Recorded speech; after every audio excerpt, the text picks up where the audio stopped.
ዲያስፖራ አካባቢ በጣም ቢኖሩ የተፈለገውን ያህል ውጤት አልመጣም የሚላለ ሌላው ደግሞ በአንዳንድ አካባቢ ሜዲቴሽን ቦታዎች ማረሚያ ቤቶች አካባቢ ያሉ በብዙ ሺዎች የሚቆጠሩ ዜጎች አሉና የነዚህ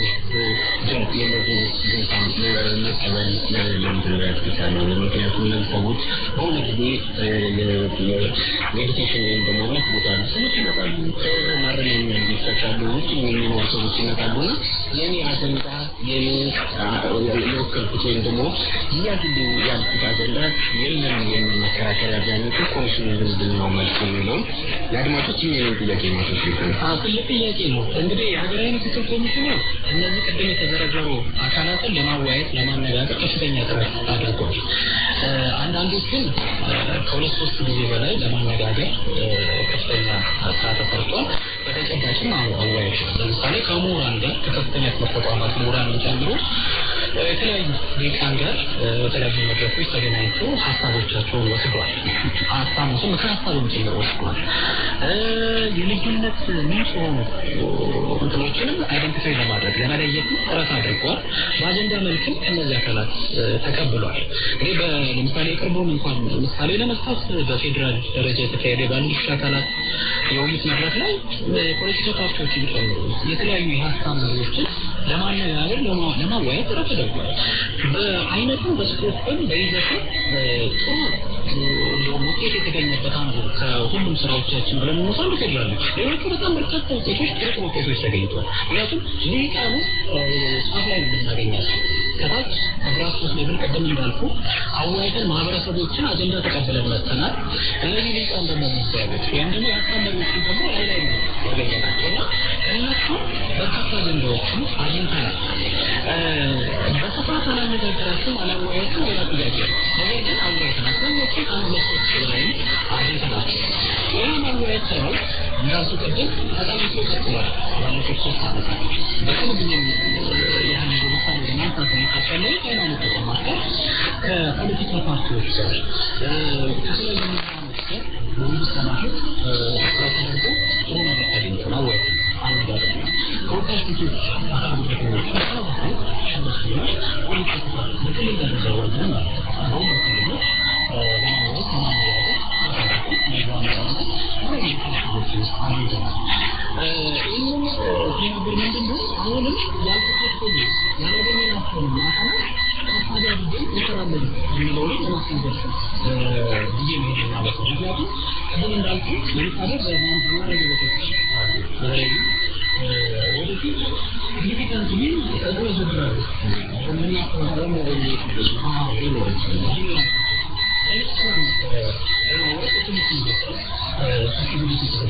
አሁን እንግዲህ የጊዜ ሁኔታ ታሳቢ መደረግ አለበት። የቀረብ ይቀጥላል እዚህ በጣም የሚባል ምክንያቱም ያሁን ያስተዳደረው ሁሉም ሰው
በተለያየ አግባብ መመለስ አለበት ብለን እነዛን አጀንዳዎች እንወስዳለን። ይሄ ብቻ አይደለም፣ ሌሎች በርካታ አጀንዳዎች እንወስዳለን።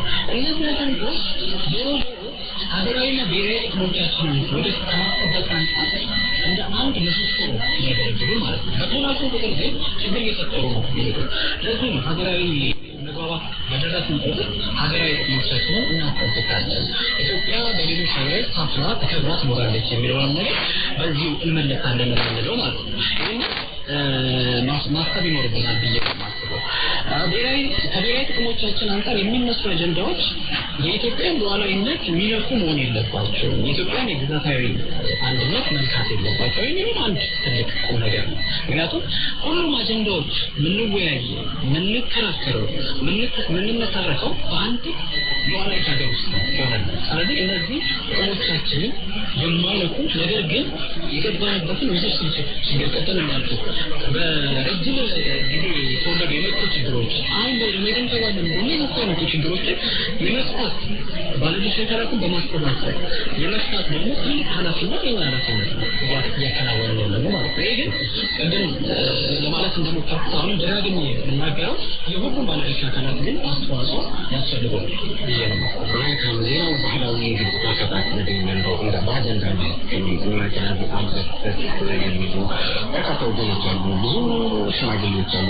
ባለመስማማቶችን በባህላዊ መንገድ ግጭቶችን የሚፈቱበት ሁኔታ በብዛት በመላው ሀገሪቱ ይታያልና እነዚህም ባህላዊ የግጭት አፈታት ዘዴዎችን በመጠቀም ረገድ ምንድን ነው የሚሰራው የሚለው ቅድም እንደው ምክክርን እኛ ጀምር ነው አለን እንጂ ኢትዮጵያ በባህላዊ የግጭት አፈታት ላይ ትልቅ ልምድ ያላት ሀገር ናት።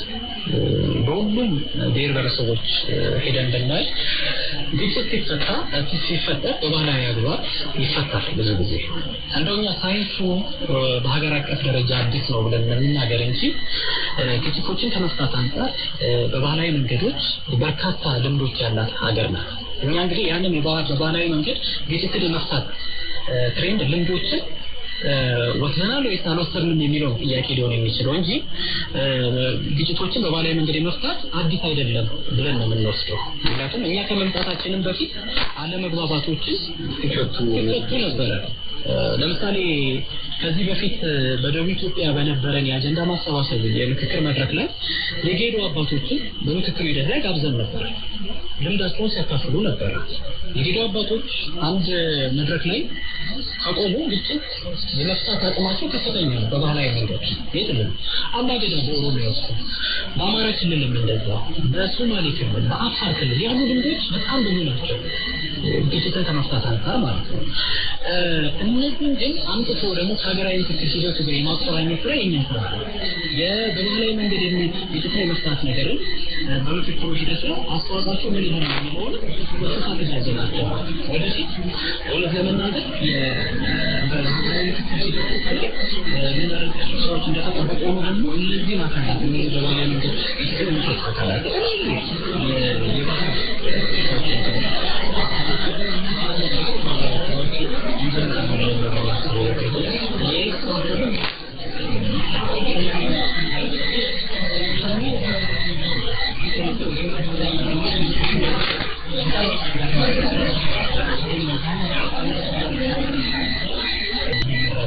ያስተባብራል እየተቀረጸ ነው በቅርቡ ይፋ ይደረጋል በተለይም ኮሚቴ ይባላል በኮሚሽኑ ከፍተኛ አስተዋጽኦ እያደረገ ያለው ግብአቶችን በመስጠት ሀሳቦችን በመስጠት የአሰራር ስርዓቶች የተሻለ አሰራር ስርዓት እንዲኖር ማድረግ ስራ እየተከናወነ ነው ያለው ቅድም እንዳልኩ ከተለያዩ ተቋማት የተሰበሰቡ ማህበረሰቦች የተሰበሰቡ ከክልሎች የተሰበሰቡ አጀንዳዎችን በፈርጅ የማደራጀት ስራዎች እሱም እየተከናወነ ነው በቅርቡ ይጠናቀቃል ብለን ነው የምናስበው የአወያዮች መረጣም እንደዚሁ ምክንያቱም ይሄ ፕሌነሪ ወይም ደግሞ ሀገራዊ ጉባኤ ሲካሄድ አወያይ ያስፈልጋል የአወያዮች መረጣም እየተከናወነ ነው ጥቆማ እየተደረገ ነው ጥቆማ በተለያዩ አግባቦች ጥቆማ ይሰጣል ነው እሱንም እናጠናቀቃለን ብለን ነው የምናስበው ቅድም እንደገለጽኩት የትግራይ የተሳታፊ መረጣና የአጀንዳ ማሰባሰብ ራሱ እንዲሁ እዛ ክልል ካሉ ባለድርሻ አካላት የአስተዳደሩ ጨምረን ፖለቲካ ፓርቲዎችን ጨምረን መግባባት ላይ ለመድረስ ሰፊ ስራዎችን እየሰራን ያለ ነው በእርግጠኝነት እሱ የሚሳካ ይሆናል ብለን ነው የምናስበው በቅርቡ ይፋ ይደረጋል ሲሳካ እንግዲህ በዚህ 2 ወራት ውስጥ በጣም አጭር ወራት በትንሹ የምናስበው 2 ወር ማለት በጣም ትንሽ ነው በዛ ሂደቶች ውስጥ በፊት ጀምሮ ተዘጋጅተን የመጣንባቸውን ስራዎች ይበልጥ ውጤታማ ሆነው ለሀገራዊ ጉባኤ የተሻለ መደላደል እንዲፈጠር የማድረግ ስራ እያከናወንን ያለ ነው ማለት ነው በዚህ ሂደት ውስጥ እንግዲህ ባለድርሻ አካላት ተስማምተው የሀገራዊ ምክክር ኮሚሽን ስራ ብቻ አይደለም ሀገራዊ ምክክር ማለት የሁሉም አካላት ርብርብ የሚጠይቅ ነው ሁሉም አካላት ማለት እነማን ናቸው ወጣቶች ሴቶች ምሁራን ባለድርሻ አካላት ፖለቲካ ፓርቲዎች ቅድም ተገልጾ አንድ ፖለቲካ ፓርቲ ወደኋላ ቢቀርምታ እንዲመጣ የማድረግ ስራ የኮሚሽኑ ብቻ አይደለም ፖለቲካ ፓርቲዎችም ምን አለበት ማለት ነው ከኮሚሽኑ ጋር ማቀራረብ ስራ በግጭት ውስጥ ያሉ ወንድሞቻችን ወደ ምክክሩ እንዲመጡ የማድረግ እነዚህ አካላት ለዚህ ጥቅም ነው ብለው ማስጠንቀቀው አካባቢ ገባል ማለት ነው የኢትዮጵያ መጻኢ የሚወሰነው በአንድ አካል ብቻ አይደለም በሁሉም ማህበረሰብ በሁሉም ፖለቲካ ፓርቲዎች ባለድርሻ አካላት የአንድ አካል ብቻ ሳይሆን አይደለም በተለያየ አጋጣሚ በጫካዎች ካሉ ወይም ደግሞ በግጭት ውስጥ ያሉ ወንድሞቻችን ማህበረሰቦቻችን ወደዚህ ከረጋ ወደ ማዕከል በመምጣት አጀንዳዎቻቸውን በማቅረብ ውይይት ማድረግ ኃላፊነት ይኖርባቸው ነገር ግን እነሱም ደግሞ ወደዚህ ማምጣት ስራ ሁሉም ባለድርሻ ይዘዋል ኃላፊነት አለበት ፖለቲካ ፓርቲዎች ኃላፊነት አለባቸው የማምጣት ኮሚሽኑ ራሱን የቻለ ኃላፊነት እንዳለ ሁሉ ሁሉም ኃላፊነት አለበት ብለን በመንመስረት ወደ ጠረጴዛ ዙሪያ መምጣት ማለት ነው ምክንያቱም የግጭቶች መጨረሻ ቀደም እንዳልኩት በውይይትና በድርድር ችግሮቻቸውን መፍታት ነው በመጨረሻ ላይ ወደ ምክክር መምጣታቸው አይቀርም ግን ይሄ ታሪካዊ አጋጣሚ ደግሞ ማለፍ የለበትም ምክንያቱም ተመልሰን አናገኝም ሪሶርስ የሰው ኃይል በርካታ ጥቅሞች የተሰበሰበበት ነው ውጤታማ መሆን አለበት ምክንያቱም በታሪክ አጋጣሚ ልናገኘው የምንችለው ይህንን እድል ማምለጥ የለበትም ብለን ነው የምናስበው ስለዚህ ይህንን እንዳመጥ ደግሞ እነዚህን አካላት ወደ ምክክሩ ጠረጴዛ ማምጣት የሁሉም ባለድርሻ አካላት ሚና ነው ብለን ነው የምናስበው ይሳካል ብለን እናስባለን በእርግጠኝነት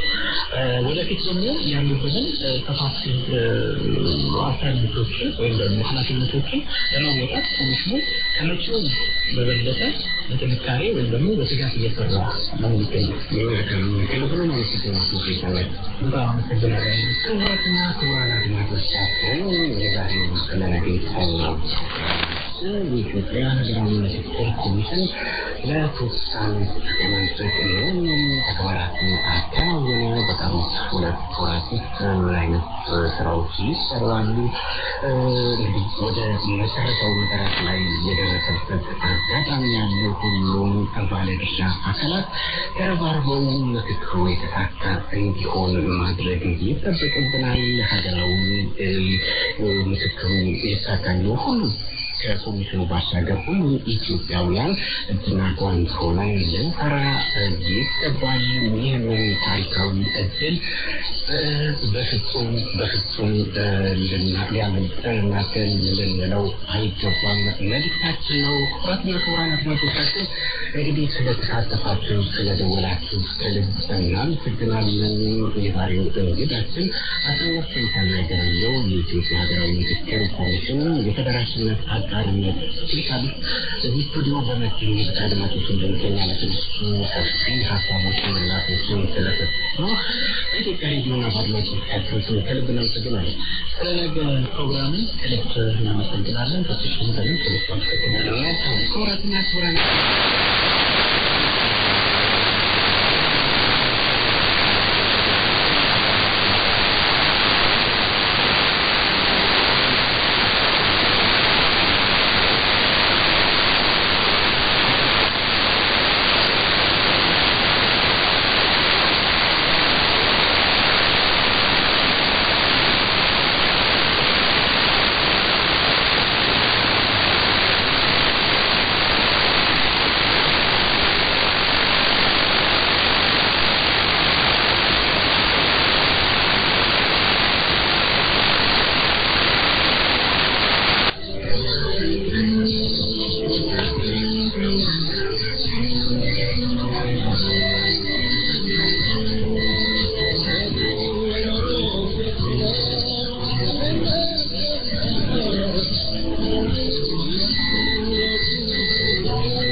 Thank you.